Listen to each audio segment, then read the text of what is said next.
ce qui m'alerte, c'est que je vois mes collègues qui pleurent dans les couloirs parce qu'elles n'en peuvent plus physiquement. Si vous voulez, elles n'en peuvent plus physiquement, donc elles sont obligées de s'arrêter au bout d'un moment. Donc on les remplace par des gens qui normalement sont en vacances ou en repos.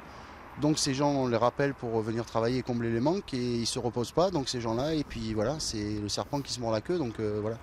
Et je me rends compte aussi qu'on ne peut plus s'occuper on s'occupe plus de nos résidents. Ils n'ont plus le temps de s'occuper de nos résidents comme elles devraient le faire. Voilà, c'est des gens je précise, c'est des gens qui adorent leur métier, qui aiment beaucoup ce qu'elles font. Mais là, elles arrivent à un point où, vu qu'il n'y a plus de moyens, plus personne n'est remplacé, c'est effectif minimum quasiment en permanence, elles peuvent plus quoi. Elles peuvent plus faire leur travail correctement. Parce que elles font du soin effectivement, mais il y a quand même un peu d'humanité. Il faut qu'elles fassent de l'humanité, voilà, de l'humanité, s'asseoir auprès des résidents, discuter. Ça, elles peuvent plus. Elles peuvent plus le faire parce qu'elles sont prises par le temps, toujours voilà, toujours aller vite. Donc voilà pourquoi. Et je précise au niveau des techniques. Donc moi je suis cuisinier et au niveau des techniques et tout ce qui s'ensuit, c'est la même chose. On souffre aussi de ça, du manque de moyens, du manque de personnel, tout simplement. C'est-à-dire vous, en tant que cuisinier, vous ne pouvez pas faire... Ben, disons que, si vous voulez, avant, on avait la possibilité de faire tout ce qui est pâtisserie. On faisait des pâtisseries fraîches, tout ce qui s'ensuit. Et du coup, aujourd'hui, on ne peut plus parce qu'on n'a plus assez de bras pour le faire. Donc, on est obligé de passer au surgelé et c'est pas ce qu'on veut. Je précise que ça, il faudra le mettre. J'ai un chef qui se bat corps et âme tous les jours pour essayer de sortir des trucs, de sortir quelque chose de correct, mais voilà, on lui coupe les budgets, on lui enlève du personnel, donc c'est compliqué, c'est très compliqué pour le chef de cuisine, je tiens à préciser. Voilà. Donc c'est une situation qui vous est insupportable. Voilà, c'est ça. Voilà, comme je dis, je considère que les gens qui sont là, pour la plupart, c'est des gens qui ont participé à la libération de la France. Et aujourd'hui, le résultat, c'est qu'ils sont là-dedans et on peut plus s'occuper d'eux correctement, qu'ils payent tous les mois. Donc c'est plus acceptable. Clairement, c'est plus acceptable. Et je précise, c'est à Ribera qui est sur les 3 établissements qui sont fusionnés, mais c'est national.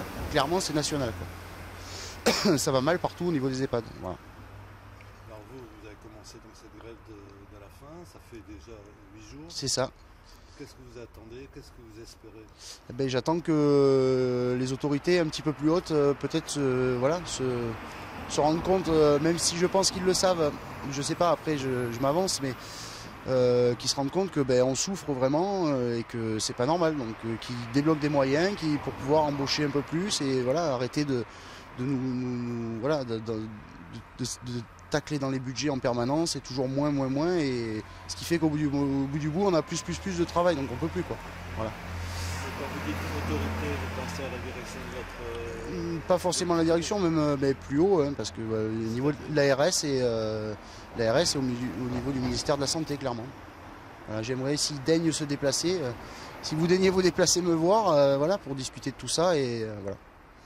Donc je précise, il y a une grosse mobilisation le 15 mars de tous les EHPAD, là c'est national aussi. Donc il faudra être présent, vraiment, je demande à tout le monde d'être extrêmement présent ce jour-là, quoi. C'est important, voilà. Le 15 mars, dans 2 semaines. C'est ça. C'est encore loin. Oui. Vous pensez que vous serez encore là? Ça je sais pas, c'est le physique qui le dira. Si le physique ça m'arrête, je serai obligé d'arrêter, voilà.